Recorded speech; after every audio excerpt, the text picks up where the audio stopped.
Welcome, ladies and gentlemen, to Cdwoods channel. If you enjoy anything at all in this video, go ahead and subscribe and hit like. It means a lot. And now we'll get on with our scheduled video for the day.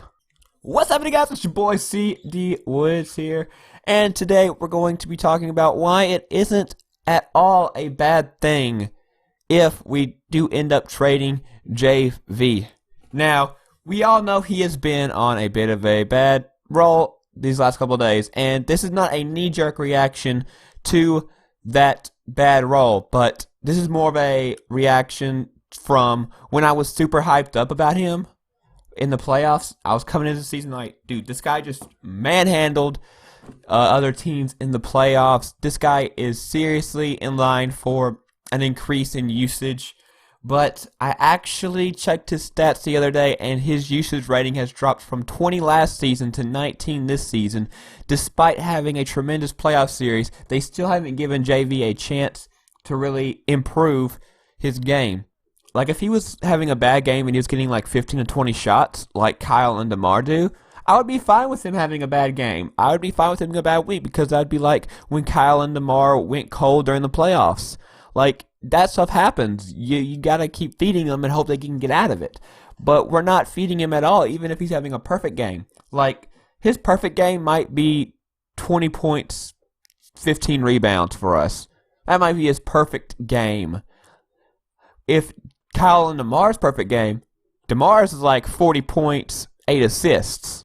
While Kyle's might be 30 points, 10 assists, 10 rebounds, and 4 steals. Like, just being perfectly honest. Those are those guys' perfect games, but compared to JV's perfect game, and they're just going insane because they get the ball a lot more than JV does. Which isn't fair, because we consider him we consider him our third best player. So you would think we'd get the ball into our third best player's hands a lot more than we do, but we don't, which is sad for JV.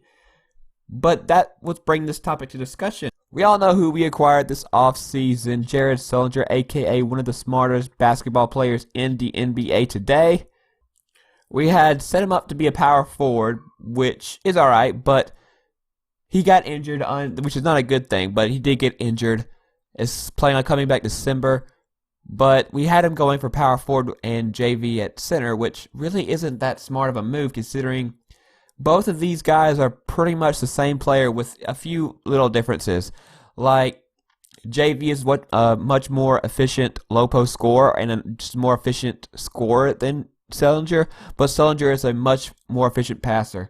I noticed on their per 100 possessions, like, JV had like 5 turnovers and 1 assist, while Sullinger had like 2 turnovers or 3 turnovers and like 4 assists. So that does mean Sullinger is better at getting our stars, a.k.a. Kyle Lowry, DeMar DeRozan, and even a few other people like DeMar Carroll, Terrence Ross, Kojo, just other people in general, better shots, which can help the team a lot more in the assists, which we need to get that up. So let's say if we do move JV, that does put Sullinger in at center, in my opinion, especially if we go for a power forward like LaMarcus Aldridge, Blake Griffin, Paul Millsap, Derek Favors. I'd preferably like somebody like a power forward that's, LaMarcus Aldridge or Derek Favors, who have a couple more years on their contract.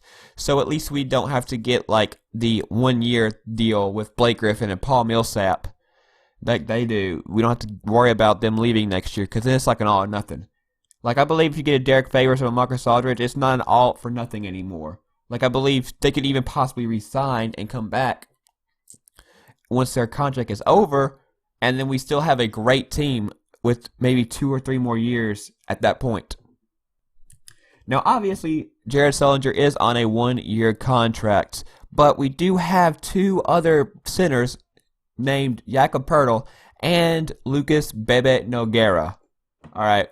Now, Jakob Poeltl was I think he was a ninth. He was a top 10 draft pick in the NBA draft. He was probably one of the best centers in the NBA draft. He was one of the most ready superstars in the draft. So I do think this year of development for him is definitely key, And I think next year he could definitely be a solid starting center if we decide to let go of Jared Sullinger and JV. Bebe, on the other hand, is the poor man's Bismack Biyombo. The dude is really long and lengthy, and just a really good defender. He's, like I said, a poor man's Biyombo. He can definitely be there for a few more years, which would definitely be great for us. So I do think that while we might not have the superstar center we once had, we definitely have two solid centers for us.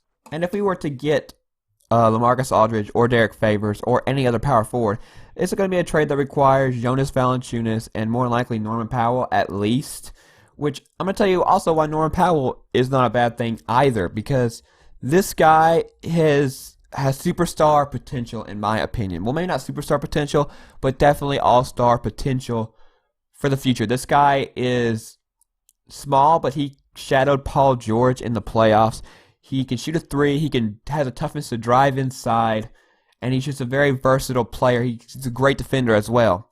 He's so versatile. He is the size of a point guard, but can guard a small forward. I mean, there was a time where he was guarding Kristaps Porzingis against the Knicks. Kristaps Porzingis, 7'3", all right. Obviously, he needed help doing that, but he still did that, and to help us get the win and stop Carmelo. So I believe Norman Powell is one of the most versatile players and could definitely be a great addition for the roster of the Spurs, who have an aging Manu Ginobili and Tony Parker. Norman Powell could definitely step in there and just be a future point guard or backup shooting guard, or maybe even the starting shooting guard if Danny Green isn't what they want. And it's not necessarily that bad that we're going to trade him, because look at the minutes we're giving him. Last game against the Cavs, we gave him 4 total minutes. 4! He has not gotten that many minutes this whole season. He is probably one of our best players on our bench, but we don't even use him. Why? Because Terrence Ross has come in and pretty much destroyed that wing spot. He has been shooting out of his mind and been one of our best scorers off the bench. So that definitely doesn't leave a lot for Norman Powell, because we already have 3 other point guards. We're not going to play the backup shooting guard a lot. I mean, either we're using DeMar DeRozan or we're doing like a Kojo, Kyle Lowry at point guard and shooting guard, where there's not a lot of time for Norman Powell to get. So it's not necessarily a bad thing that we trade him and JV, because we're going to get an all-star and we're not really losing anything. And I was actually looking at Twitter the other day, and I was actually looking at Twitter early this morning, and Josh Lewenberg, I believe, who is verified on Twitter, might I add, posted that they are still looking for a fit for Jonas Valanciunas, and he did mention that it might not be here. They had an article written about it. I will put the link down for the tweet in the description, but they did put that out there. So I think it is getting a little more considered recently. Maybe it is a knee-jerk reaction to JV playing bad, but it is still one. If you actually look at his stats versus the Cavs, it has not been good. We have been terrible with him on the court.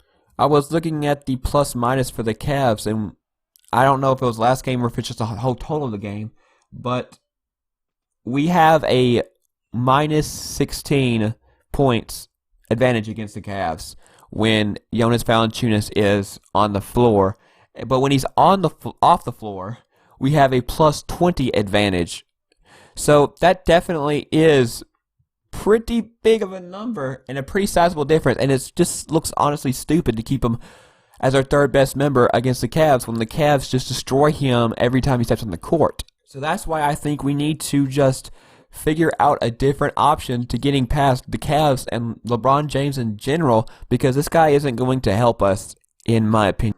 And to be clear, I was perfectly on the JV hype train during the beginning of the season because of the numbers he put up in the playoffs were just crazy. I thought, hey, this guy is definitely going to be proving that he's an all-star center this year. He's going to even look better than maybe some of the Joel Embiid, maybe even Cat.